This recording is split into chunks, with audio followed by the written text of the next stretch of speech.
The 14th Sunday in Ordinary Time for Year C gives us another example of a passage that's unique to Luke's Gospel.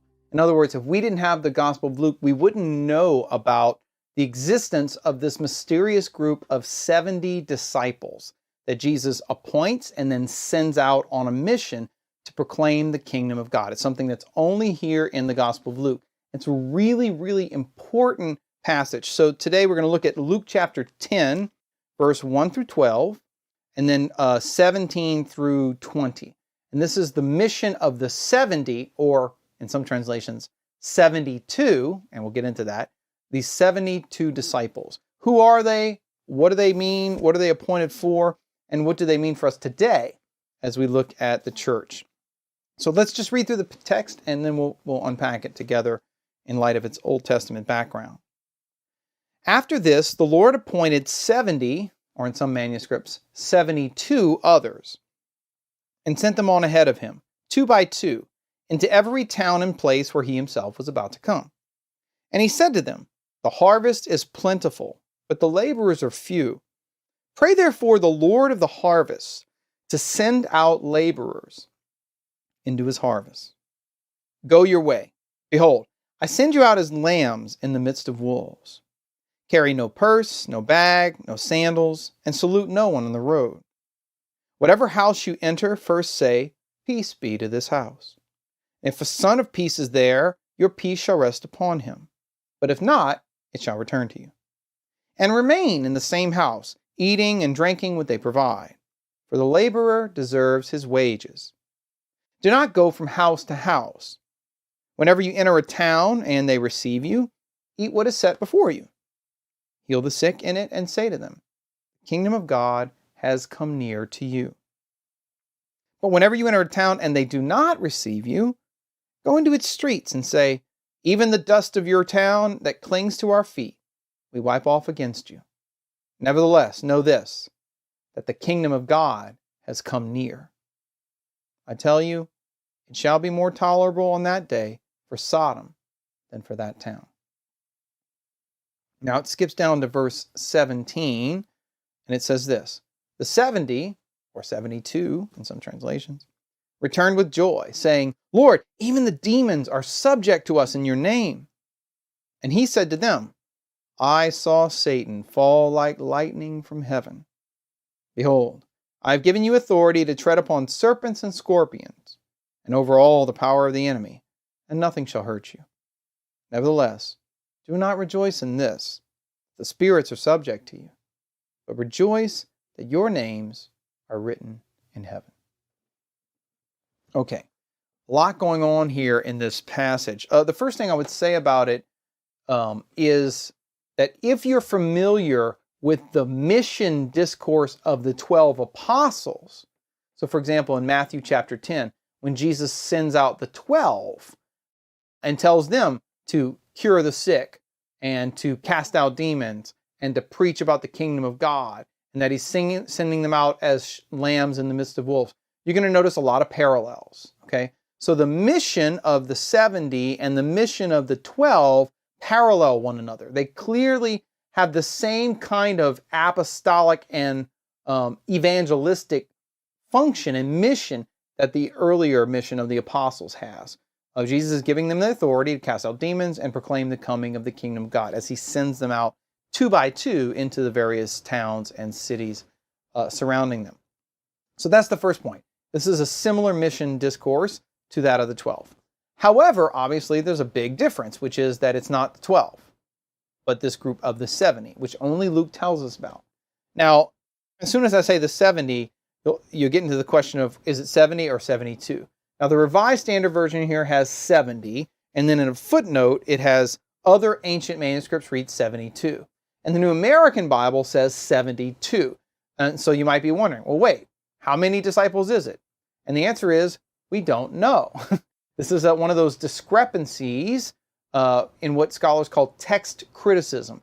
It's the comparison of ancient manuscripts. And when there are discrepancies in ancient manuscripts, at some point an error crept in where one scribe wrote one thing and another scribe wrote another thing, and there's a discrepancy between the various copies of the New Testament that we have from antiquity. Now, this one is actually not a very big deal. It's pretty easily explained if you know your Old Testament, okay? So, a couple of points here. First, there are very reliable ancient Greek manuscripts that have the number 70 here. So, Codex Sinaiticus and Codex Alexandrinus. These are two ancient copies of the New Testament in Greek that are considered very reliable, very authoritative from the 4th century AD. They have 70. Other copies of Luke, like Papyrus 75 or Codex Vaticanus, have 72.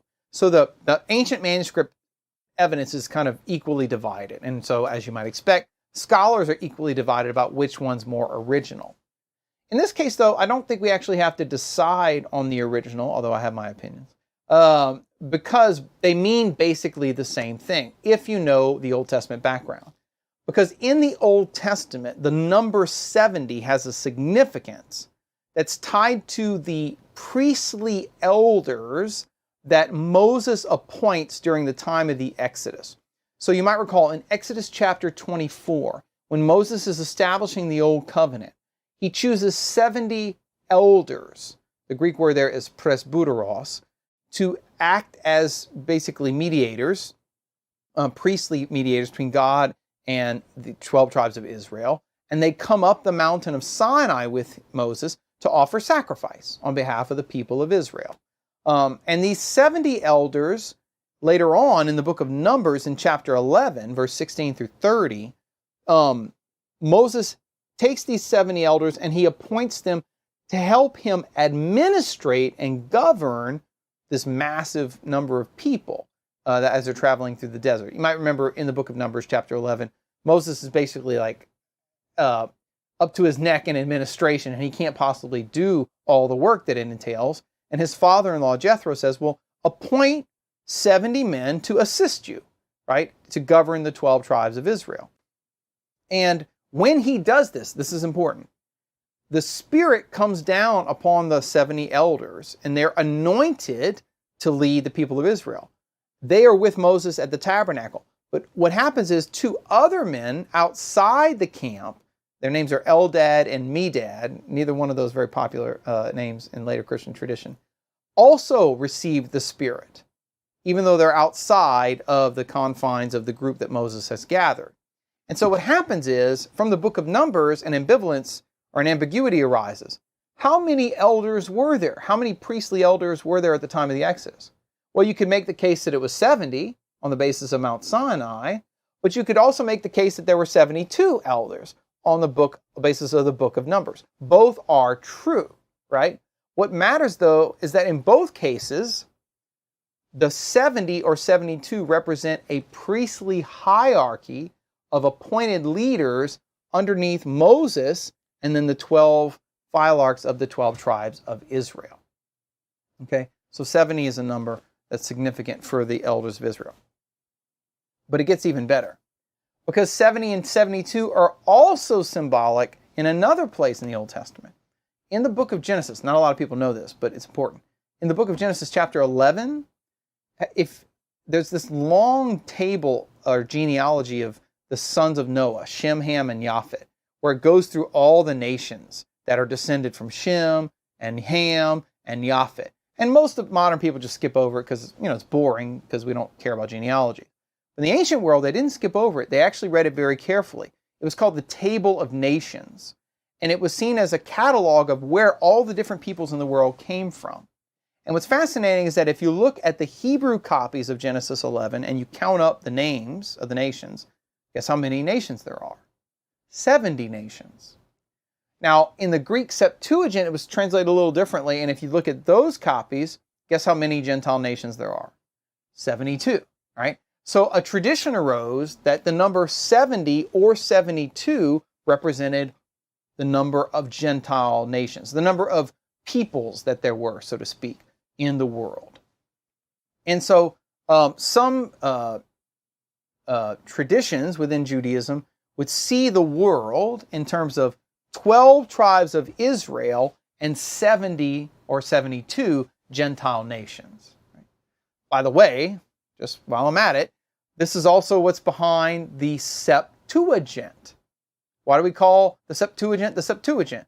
Well, because of a Jewish tradition that 70 Jewish translators went to Egypt and translated the Bible into Greek, the language of who? The nations, right? The Gentile nations. So the 70 is the translation of the Jewish scriptures that can be read by the nations of the world. And it's not just a coincidence that it's 70 elders. While I'm at it, I might as well throw this in too. Guess how many members of the Sanhedrin there were in Jerusalem? 70. Okay? So 70 has a number of symbolic layers of meaning that are associated with it from the Old Testament.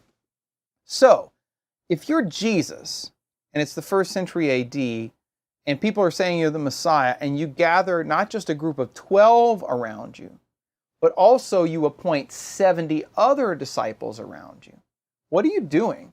What are you saying? What's the implication of that act? Well, it's not just that you're the new Moses and there's a new Exodus, but something much more. You are setting up a priestly hierarchy of appointed leaders underneath you, not just to bring the good news to the 12 tribes of Israel, but to bring the good news to all the nations. So it's an implicit act of claim of authority on Jesus' part. It's an implicit establishment of a priestly hierarchy on Jesus' part. And it's also an anticipation of the fact that the gospel is going to go not just to the 12 tribes of Israel, but to all the nations of the world. And if you might have missed that connotation of the 70, I bet the 70 members of the Sanhedrin, when Jesus was alive, didn't miss the point. They would have gotten the point. Because at the head of the 70 members of the Sanhedrin was the one high priest. So it was 70 plus one, the high priest. And Jesus isn't a member of the 70 or the 12. He's above them. So he's making himself like a new high priest. So if you look on one of the handouts that I have for the Master Readings Explained, it's basically a hierarchy that's based on the Old Testament.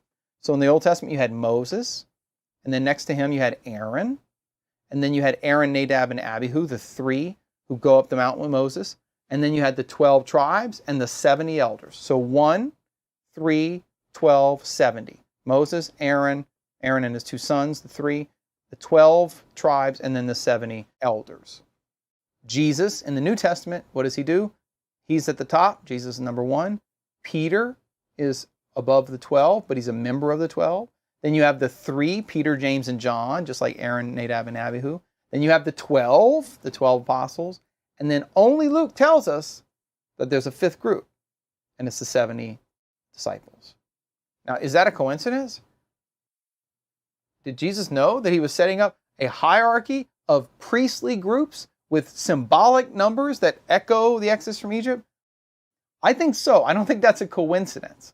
But it's fascinating because when people think about Jesus, I can't tell you how many times I've read this in books, well, Jesus didn't establish a priesthood. He didn't establish a ministerial priesthood. He just had groups of followers and disciples, and they all kind of, bandied about the countryside, that there was no organization to it. That's nothing could be further from the truth. You would only think that if you're ignorant of the Old Testament. Any 1st century Jew who knows the scriptures knows that if this guy is walking around Judea and he's got himself at the top, he's got these 3 guys that are intimate with him, he's got 12, and then he adds 70 to it, everyone knows what he's doing here. He's setting up a new priesthood. He's setting up a new hierarchy of consecrated men to rule over a new Israel in which he himself acts not just as king, but as the high priest. So the 70 are extremely important because they reveal this implicit hierarchy of Jesus' disciples, which is going to constitute a new priesthood that's centered not on the Jerusalem temple, but on Jesus himself. Not on the sons of Aaron, but on the apostles and the appointed disciples of Jesus.